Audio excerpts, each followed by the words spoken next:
Yeah, we're live now as people are coming in. I love it. I've been doing Substack lives with other people's platforms, but I was like, you know what? Let's do an inaugural one, and it happens to be a person who needs no introduction, but I'm gonna do it anyway. Joy Reid, fearless Joy Reid is here. You know her from MSNBC, from Joy's House, her new awesome Substack project, and I'm just happy to have you here to talk about this authoritarian insanity. It's as I just said to you offline, Ahmed. What a time to be alive. Wow, what a time. I mean, it's one of those moments where, like, you read in history, you're like, what would I have done during this time? Or how could certain people go along with this? And then you realize this is one of those moments, and you're going to speak up, or are you going to let it slide? So I kind of wanted to start just by talking about just your warnings about authoritarianism before we got here, right? So I was covering Project 2025 in like the fall of 2023, was one of the voices that was just really hoping mainstream media would eventually catch up to it.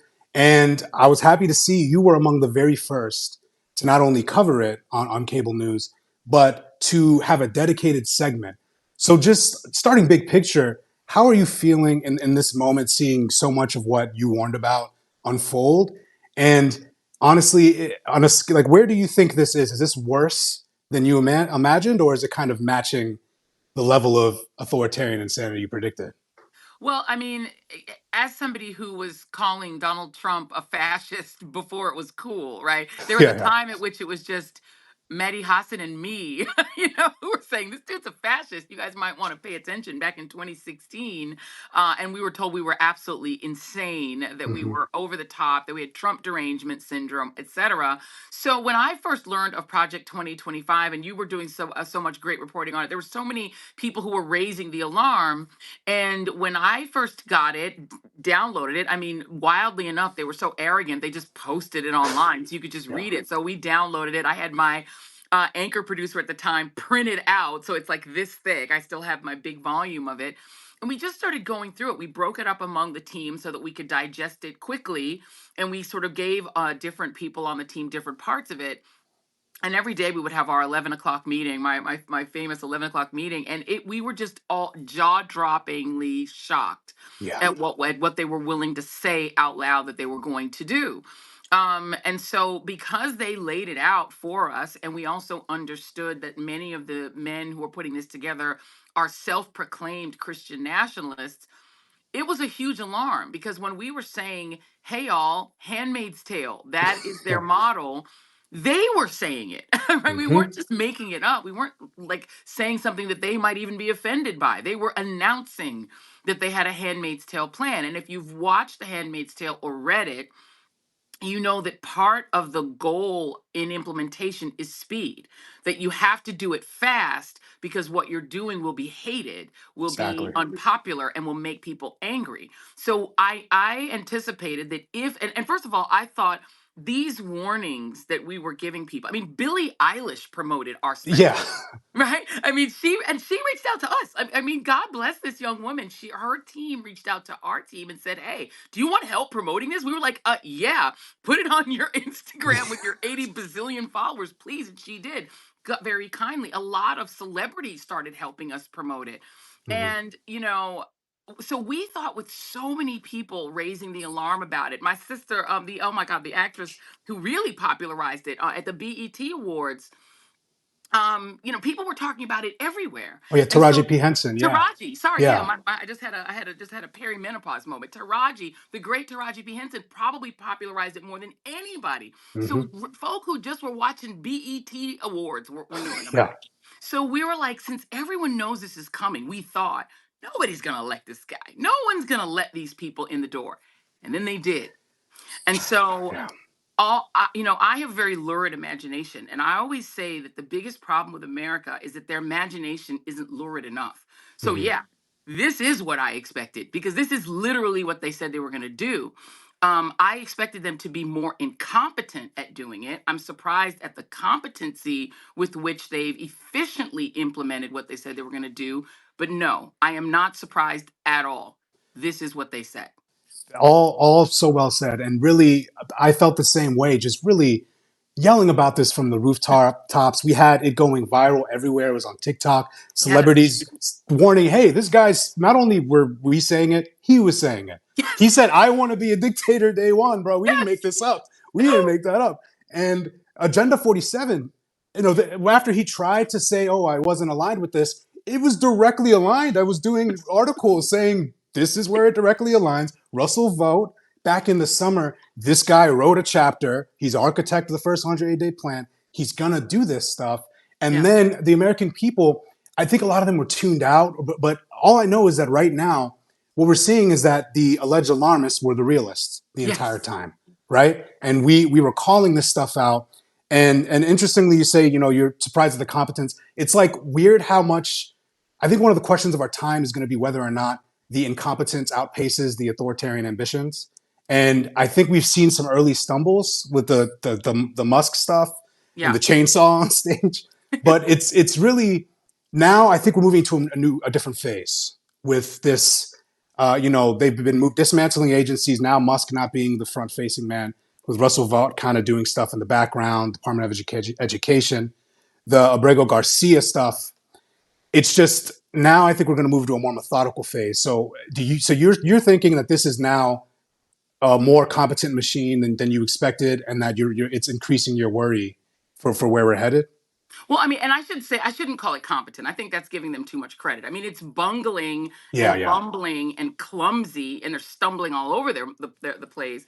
But they're doing it with rapid efficiency, I should say. It's not yes. competent. The It's speed. goofball, right? It's like screwball dumb, the stuff they're Yeah, yeah, doing. They're not even looking what they're breaking. They're like ripping down websites and then having to put them back up because somebody goes, hey, Jackie Robinson exists and you can't disappear him. Put him back. And they go, oh, let's put him back. Like exactly. they're idiots. I mean, know that the thing is that never mistake their efficiency for intelligence.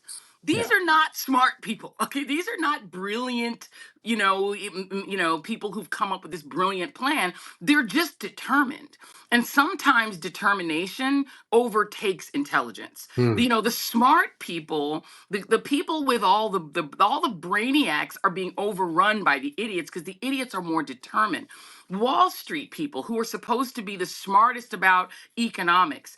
Listen to Trump say, I believe in 19th century tariffs. I believe in Smoot-Hawley Act type tariffs. This is what I believe. I think we should go back to a 19th century economy. And they went, he ain't going to do that. He would never do that. Yeah. He's too smart for that. They didn't believe it. And now they're like, wait a minute. He really meant that he wants 19th century tariffs? It's like, yes, Donald Trump is not brilliant enough to lie. He just says whatever he believes. He said he wanted 19th century tariffs. He's doing them. And because no one is everyone's too afraid to stop him, everyone is just sort of being blown away by the fact that he's actually doing what he said he was going to do. He said he wanted Exactly.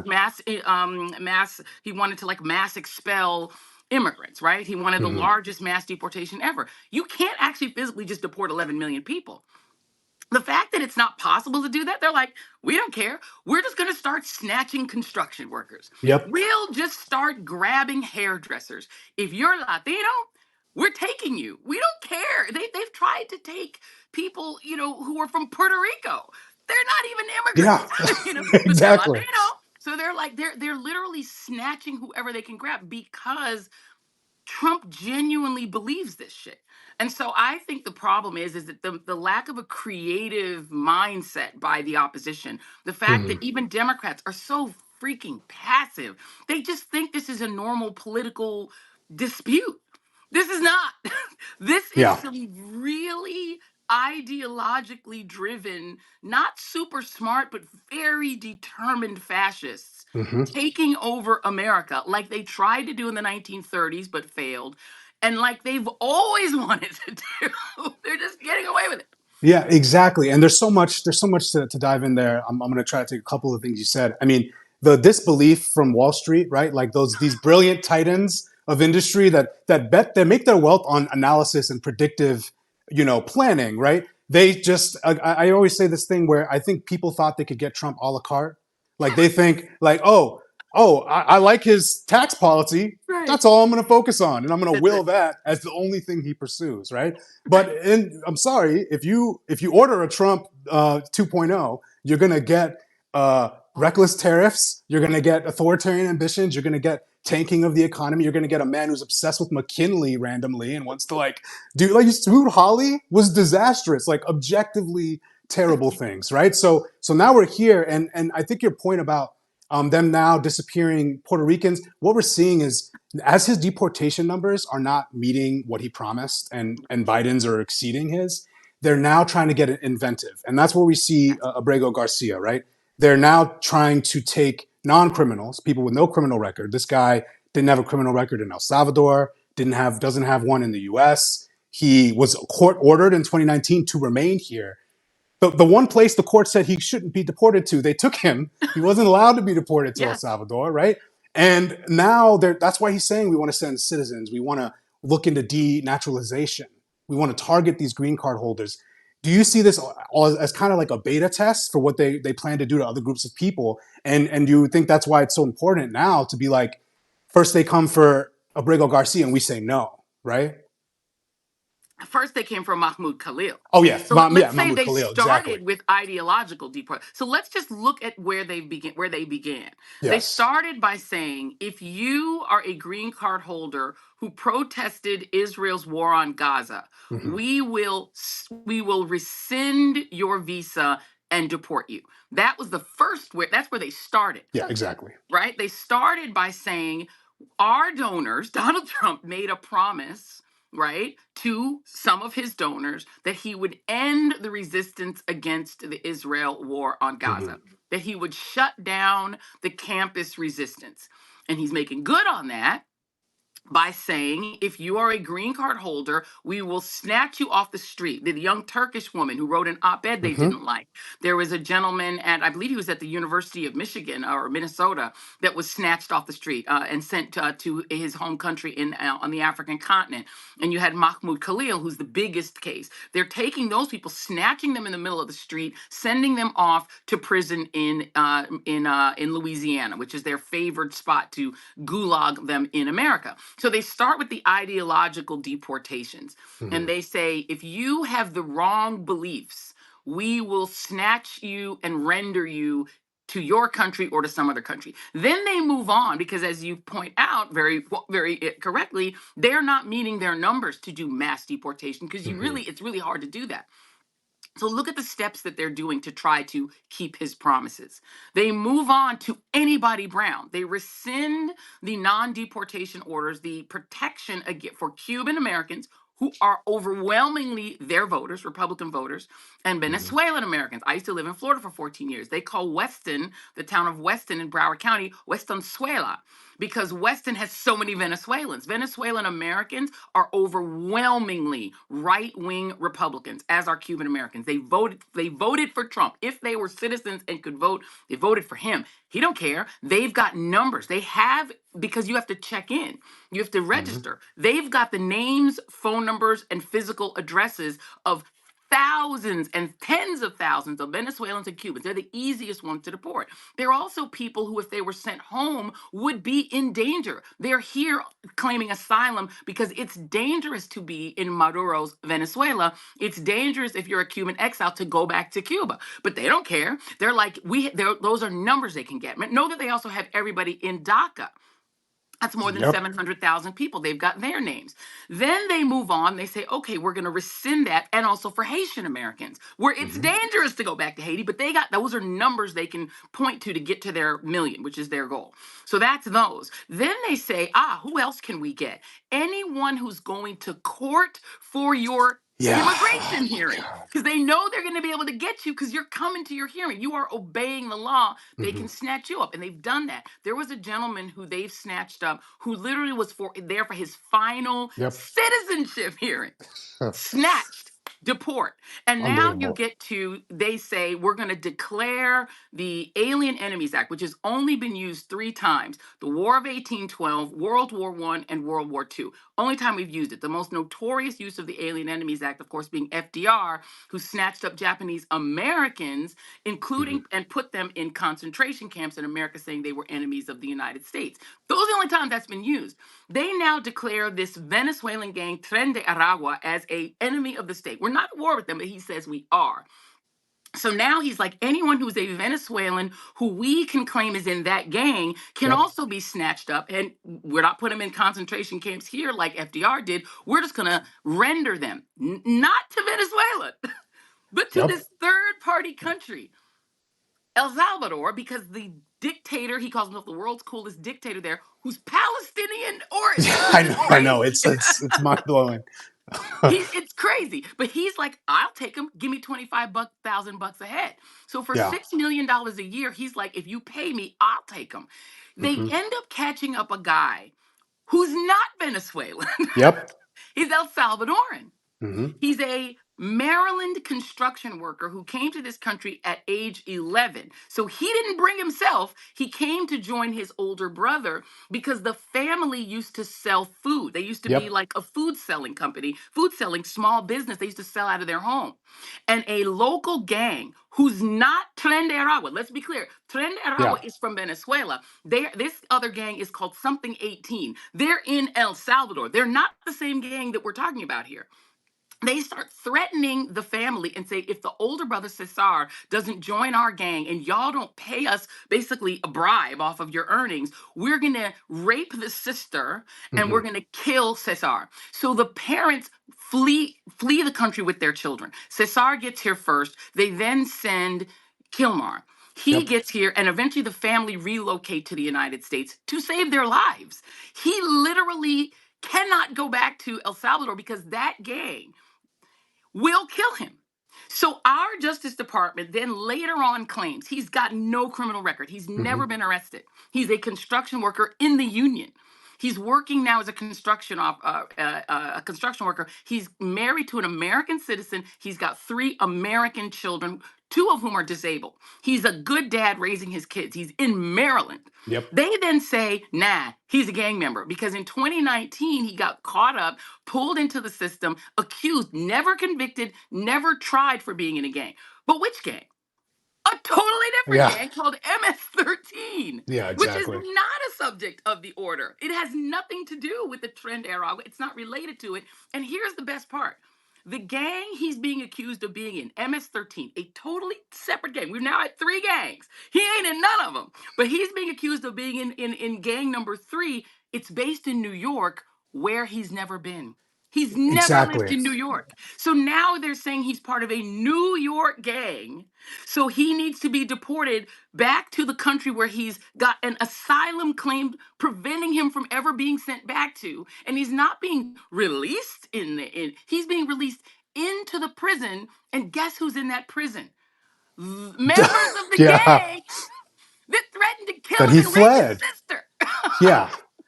Oh man, it's just all so well outlined because it's just that's what they're doing, like and just to start even where you began, that like the methodical approach. And I'm glad you corrected, in the first they came for Mahmoud Khalil, because first they did go for the ideological people, the people they thought would be easy targets, that Yes. because they used the guise of combating anti-Semitism.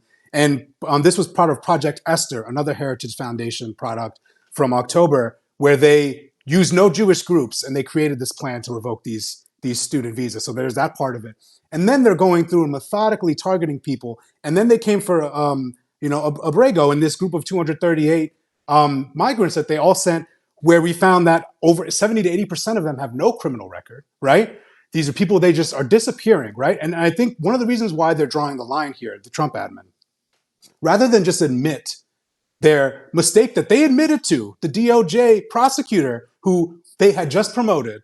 They just promoted him. He admits in court that it was an administrative error. Then they suspend him after he does that, and Stephen Miller calls him a Democratic operative, right? So that just what they're doing now, doubling down, defaming him, telling these lies about these gang ties, that the federal judge that ordered his return explicitly said was false and based on an unsubstantiated claim. Like you said, the original confidential informant that did it was some police officer that ended up getting like suspended weeks later for some other nefarious conduct, right? So it's all baseless, but they're using him as as an example and this defiance of the court because they're trying to say we want to go further than this. They're openly musing about wanting to target U.S. citizens.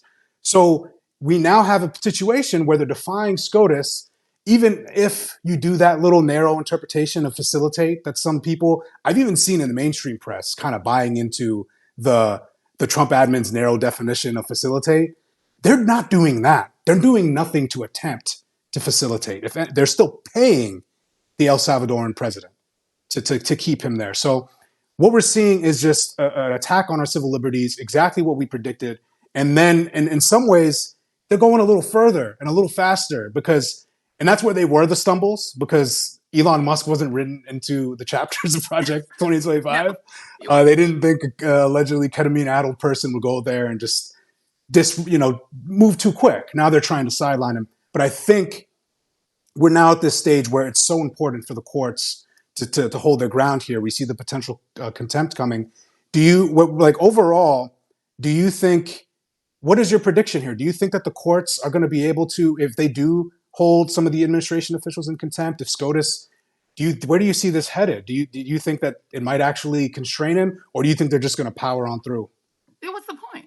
So I think see, so the point of dictatorship is that there is no law and the courts don't matter and there is no government, right? There's only the dictator, right? Mm-hmm. This is actually honestly the way the self-proclaimed dictator in El Salvador is operating. He's operating under Yep. emergency orders. He's claiming he's going to blow through term limits and serve another term when he's not entitled to it under their constitution. And he is using mass arrest and incarceration in order to control the population and instill fear. Donald Trump is just replicating that same playbook here in the United States. It's the same playbook in Russia. If you Mm-hmm. criticize Putin, you end up in jail, Navalny, etc.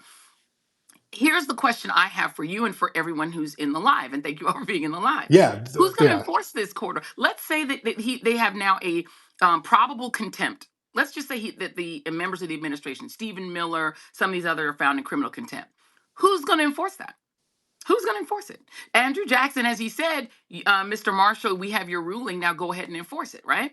And that was during the 1830s when the Supreme Court, Chief Justice John Marshall, ruled that Georgia, the state of Georgia, did not have the legitimate right to make anti policy against the indigenous Mm-hmm.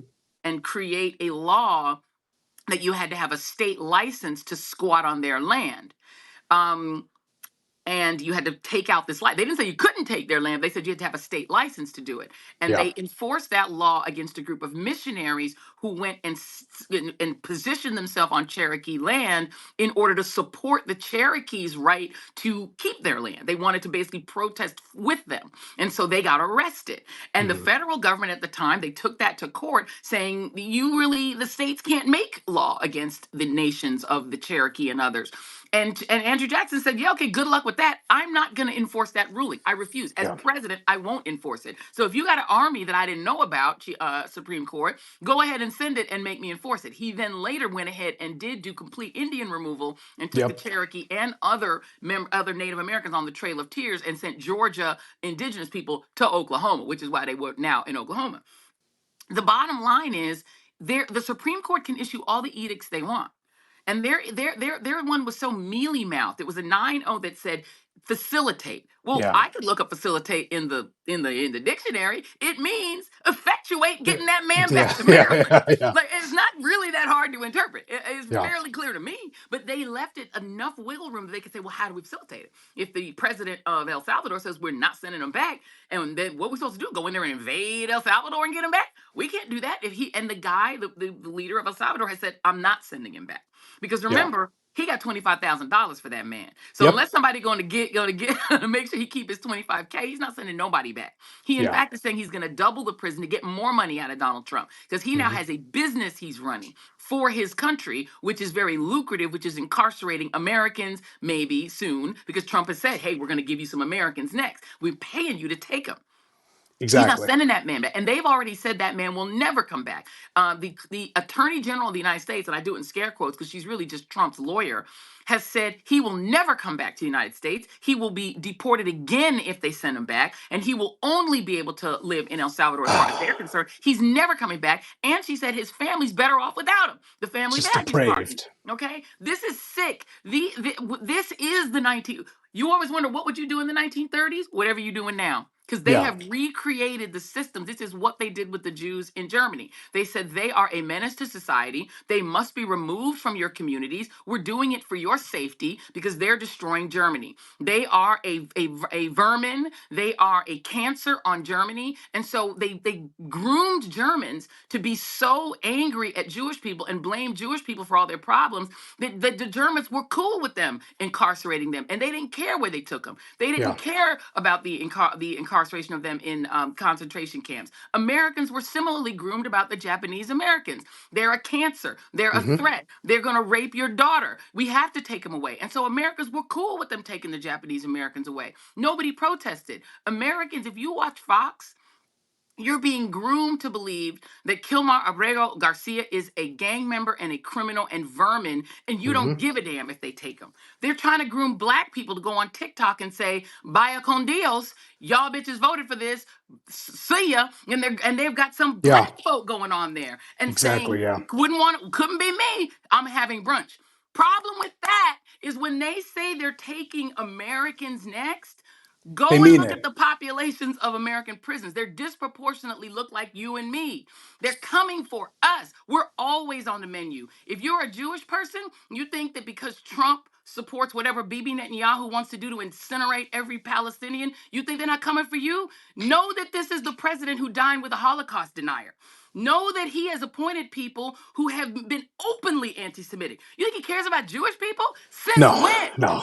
No. Nate, show me the proof he cares about Jewish people. If you don't think them Jews who have been protesting for Palestinians, Jewish people who've been protesting for Palestinians on Columbia campus ain't on the menu, you don't understand Donald Trump. Yeah. He don't care about Honestly, Jewish people. He don't care preach. about nobody. He's gonna deport anyone he wants, and ain't nobody in position to stop him. And that is the plan. And the thing is, with the El Salvadorian choice of a prison, is the reason they're not sending them to Guantanamo. There are more due process situations involved there, right? So they're Yes. sending him to this place where he thinks he can wash his hands of them. It was very Right. tactical. It was really calculated what they did, sending him to CCOT, right? Yeah. So yes, honestly, everything you outlined there, that's what we need. That this robust truth telling, because people, first off, thank you so much, everyone who's watching. I Go subscribe to Joy. I'm sure you're already doing that, but I'm going to say that anyway. But like, honestly, that's what's happening here, and people are asking, what are the potential solutions, right? Like, what can be done here? And one of the things that I'm thinking about is like, we're lucky that Donald Trump is so unhinged and undisciplined. He wants absolute power, but has absolutely zero discipline. Right. And he has now made his mood an economic indicator with these tariffs, right? Yes. So like so what we're seeing here is with him tanking the economy, right? And with his low approval, what we've seen with authoritarian nations of the past, they have to build public popularity first. Hitler didn't come in and go straight, he didn't go in hard, right? He had to build up Germany's economy. And, he's not Hitler yet, but the point is that Trump he can't control himself. He's not disciplined enough. And there's the people around him, because they're so sycophantic, they're not correcting. So with these tariffs, are you hopeful for, I don't know how much more time you have left, but are you hopeful for potential public backlash to this in the midterms? Are you thinking that this is all backfiring in a real way, and that the elections will be a real mechanism to hold them accountable? Because I know some people have lost faith in our elections, but I think the Wisconsin one kind of gave me some hope. Musk tried to do everything he could there, but Yeah. what do you think? I think that that when the two ways that this kind of ends, right? There's two ways that this generally goes, and I've been to authoritarian countries, and what you generally see is broad passivity. Is most Mm, people are afraid to fight, and what you're seeing in the Republican Party is complete passivity. They've all fallen to their knees. The Republicans are too chicken shit to fight Trump. None of yeah, them have. I haven't seen a single one with any courage. Not one. Even the ones like Mitt Romney who walked away. Okay, you walked away and did what? You're rich. You can withstand some pain. but they're all passive. You've seen most of these law firms go passive and not fight. You've seen industry go passive and not fight. You've seen all the tech bros who thought they were going to get rich and now their stocks are all tanking. Apple's down, Nvidia's down. They're all passive. They're scared. They're sort of they're doing what the industry did with Hitler. They're once he shows his full chest, they just back down. They're too scared. You have other United States senators saying, no, my Republican colleagues are too afraid to fight. They'd rather switch than fight. They know this is wrong. They know it's hurting their own constituents. They don't care. They're too afraid to fight him because even though he's incompetent and has no discipline, they're chicken. They're scared. What you need, and then the other way it goes is that the people fight, right? Because the courts Hmm. can't save us. Let's just be clear. John Roberts is a monarchist. John Roberts said to you that he thinks America should have what amounts to a king. He wants a president who can act boldly. He wanted Donald Trump to be able to thwart Article 3 of the 14th Amendment. It's not clear that John Roberts would defend the full 14th Amendment, which is the only thing, the 13th, 14th, and 15th, that give Black people citizenship in the country. It's not clear he wouldn't let him end birthright citizenship. I don't trust John Roberts any more than I trust Samuel Alito. I think they're the same person. He's just more an urbane version of him. Don't trust them. I think the three women on the court, the three liberal women, brilliant, brilliant women. Their dissents will live into history, but there's only three of them. And Amy Coney Barrett every so often. And she's getting death threats for her every so Yeah, often, exactly. Yeah. decently. So the reality is the courts cannot save us because no one can enforce the court's ruling. There is no Justice Department. It's gone. There is no FBI. It's gone. There are no checks and balances from the Congress. It's gone as well. The midterms can only work if we still have free and fair elections, and I'm not clear we will. By then, they will have had a year and a half to rig the elections and to make it impossible to win. The SAVE Act, if that is signed by law by Trump, could immediately wipe millions of women off of the voting books. If you've been married and changed your name, and if your name doesn't match your birth certificate, it could literally immediately, essentially rescind the 19th Amendment for women. They're trying to make it impossible for you to replace them. That's why Trump doesn't care about his approval ratings. That's why Trump doesn't care if his own farmer supporters, his union supporters, his white working class supporters are being bankrupted. He don't give a shit because he does not intend to leave. They do not intend to be replaced via elections. So they're making it almost impossible to replace them, meaning they don't have to care about low approval ratings. That's the problem, which leaves us with one more lever of power, and that's us. That's the American people. The way that the fascist regime in white-owned, white-directed South Africa, white-controlled South Africa was overturned was through a combination of international reprobation, international sanctions, BDS basically, divestment and sanctions, crippled their economy from the outside. And the people of South Africa made it impossible to govern South Africa from the inside. General strikes, refusing to work, refusing to contribute to the economy, essentially shutting South Africa down from outside and in is what ended up collapsing, and a little help from USA, the USAID that they've now deleted for some weird reason. So the reality is the American people are our last line of defense. We are the last redoubt for this democracy. It's us. And so and what I fear, based on history, is that the majority of voters, white voters, who consistently support Republicans no matter what they do, if they can vote in 2026, will just still vote for them. They'll Hmm. still win the elections in Utah and Kansas and Tennessee and Texas and Florida. They'll still vote for them. I don't trust elections to get us out of this because I really, unfortunately, have only seen historically that it's non-white voters who are not yet the majority who vote the other way. And so, if a Yeah. majority of this is a real wake-up call to white America. I'm keeping it real because you're gonna hurt with us. You're gonna go down on this ship with us. We're all on the Titanic together, and the oligarchs have taken all of the lifeboats. It's just us on this ship.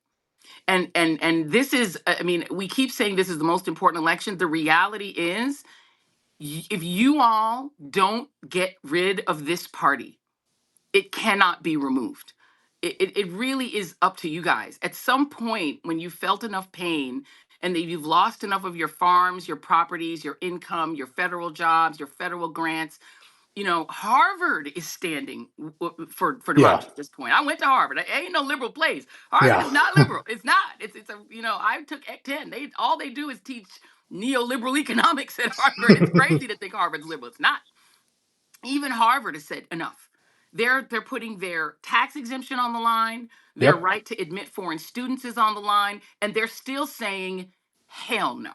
Harvard is Yeah. putting its foot fucking down. If Harvard Exactly. can do that, you can do it. And I know you don't have a Harvard endowment, Preach. but I need white America. Come on now. Come on, y'all. You all, you're the majority. You're the majority. This is the government the majority of your uncles, cousins, and friends voted for. We can't do this as Black people by ourselves. We're only 12% of the population. And Latinos, who, yes, some of their men voted for it. Yes, some of them voted for it. They're 15% of the population. It's not enough of us to do this without you. So at Yep. some point, white America has to say enough. And when y'all say you've had enough, it will end because you will end it.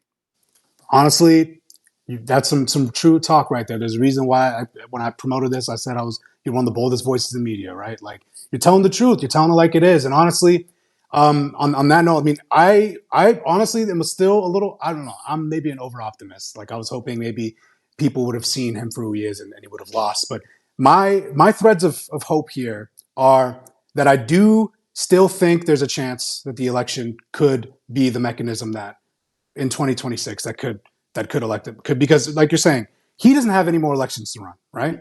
But House Republicans do, and they're operating with Yes. enough fear, right? And we have these town halls, right? So he's acting. He doesn't care anymore, right? Regardless, he has no more leeway ahead of him. But what we're seeing is he's not. My worst case scenario, personally, would have been little different than this if he came in and Homeboy could have just coasted on the Biden economy. He could Yes. have just coasted on the Biden economy, played golf, proved Yes. all of his critics wrong, and then let Russell vote in the background implement Project 2025. That was my worst possible fear. This is up Yep. there, but it's like a little faster and more incompetent, so more damage is being done quicker. But his approval rating is seeing, when I'm looking at the data, an Afghanistan withdrawal-like moment where Yes. you see where Biden had that drop in approval that he never recovered from. Trump's favorable numbers are in the garbage right now. Yeah. Steep declines with Gen Z. Yes. And although if this keeps up, the tariff thing doesn't seem like it's going anywhere. He seems convinced. And I just think like what with the group that you're talking to, these the white majority that voted for him and hedge fund people and the wealthy, they're eventually going to say, okay, this is too much, Yeah. And I think we may be, hopefully, because of all of this expedience and the incompetence and him stumbling over his feet and then retroactively trying to point to it and say, I painted the Mona Lisa, trying to like say they're doing a masterpiece 4D chess. I think he could have self-sabotaged and maybe harmed his authoritarian ambitions in a real way. But we'll have to see, We'll see. right? We'll just have to see. Yes. And We'll see. And you know what? By the way, I will say this: the one entity that could shut him down yeah, is the Congress because they can turn off the money. If the exactly. Congress actually was behaving like a co-equal branch of government, they could shut him down. But for them to do that, you all need to fire every single one of them. If you still have the opportunity to vote, and I'm talking to y'all that are in red states, that are in Oklahoma and Texas and Tennessee and all of these states, you can stop this at any moment you want by getting rid of those people. Make them go away. Replace, and you don't have to fall in love with Democrats. Democrats have a lot of problems. Don't get me started. I could do a whole nother live Yeah, on my issues with the Democratic Party. I'm barely still in the party. They are so inadequate for me, right? But and so I, and I'm not and so I'm not even saying this as a Democrat. I'm barely a Democrat. I'm so close to getting in the Working Families Party. It's not even funny. I'm barely hanging on with these people, and I work for them. Okay. But the bottom line, so you don't have to love the Democrats, but it's all we need to become more transactional.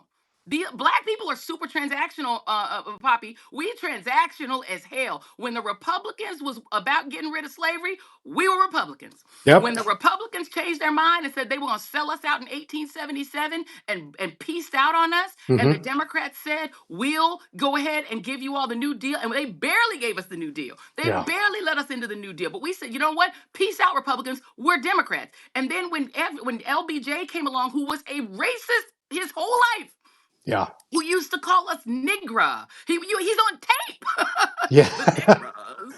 We knew who he was, but we are Yeah. transactional. We said, "Oh, we see y'all Republicans. You don't want us. We'll go with the Democrats. And if the Hmm. Democrats make us mad, we'll be like, peace out on y'all. Be transactional like we are. We will peace out on any party that does not help us survive. And so the reality is, be transactional. White folks used to be transactional. They pieced out on the Republican Party and became Democrats, which they hated the Democratic Party because they were the party, right? They switched and became Republicans. I'm sorry, they were Yeah. Democrats for life and switched and became Civil Rights Act Republicans was too because of the far Civil for them. Rights Act. Correct, y'all. Let's all be transactional, okay? So get rid of all these Republicans. Just get rid of them. Vote them out. Vote them out. Vote them out. Vote them out. And then when they lose their jobs and become unemployed, the new people who come in will be scared of you. They'll be afraid to also become unemployed. You need to start exercising control over your politicians, like the Tea Party and the right wingers do and the MAGAs do. Tell those people, get in there and shut Trump down. Turn off his Yep. money, turn off Doge's money, and get them under control, or we'll fire you too. Every 2 years, you get to fire these people. Start Hmm. exercising that control. We are the last redoubt. The American people need to start firing some folks. That's it.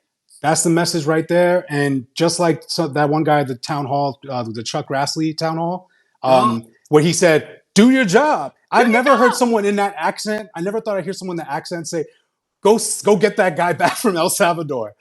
Like it was unbelievable to hear it. So people are Yes, fired up. They're putting the feet yes, to the fire. That's the message. It's really on us. And really, this is one of those historical moments where like we said at the beginning, you're going to look back.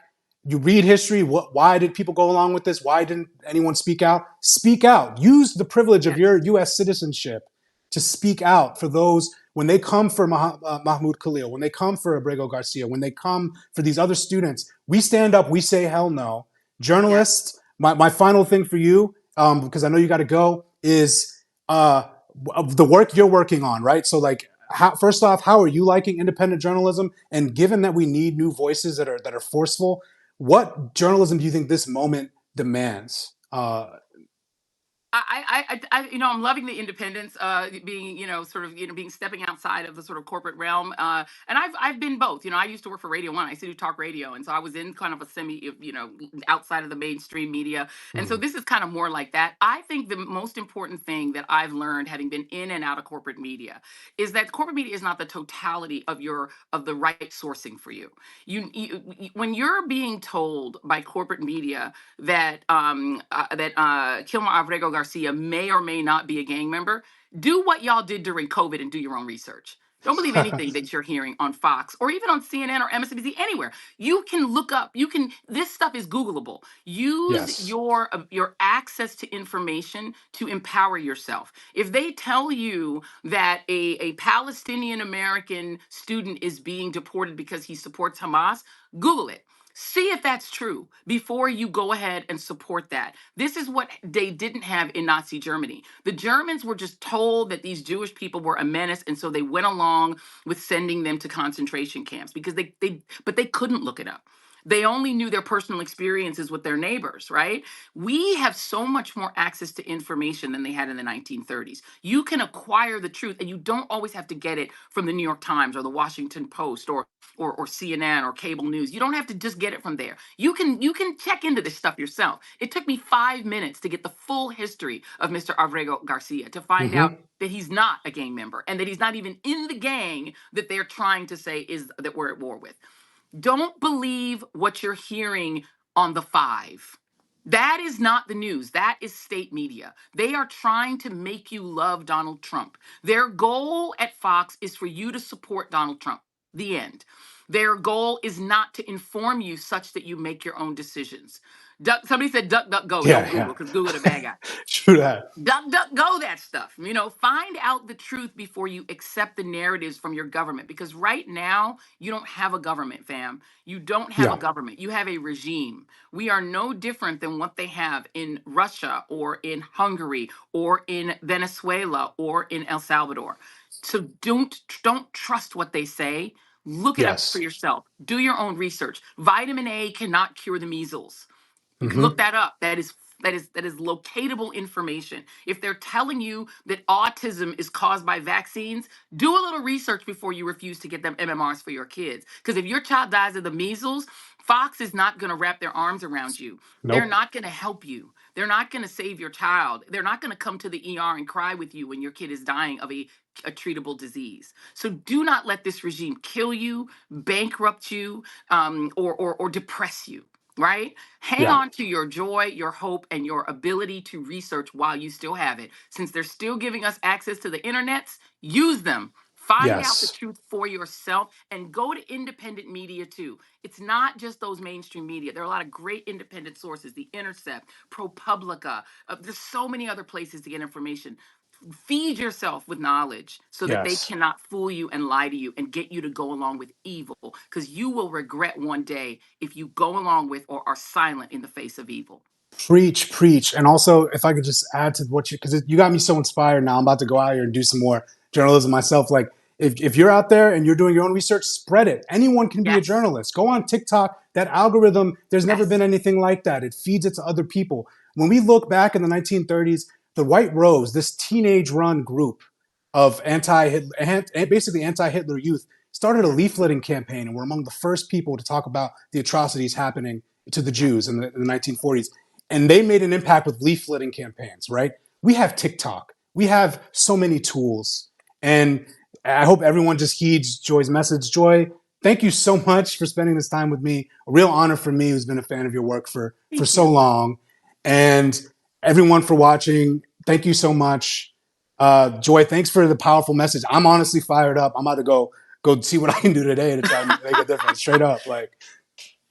Thank you. I'm gonna go update my Substack, because I try to practice what I preach. Yes, y'all, and thank you all very much. Please follow this good brother, and you guys already are. You're already on his live, but please follow me too at joyannereid.com, and let's do it. Let's do this. We got this. We got this with people like you out here, with people like you in the comments, fired up. Yep, subscribe and keep up the good fight, everybody. Thank you so much, Joy. Thank you. All right, Cheers. cheers.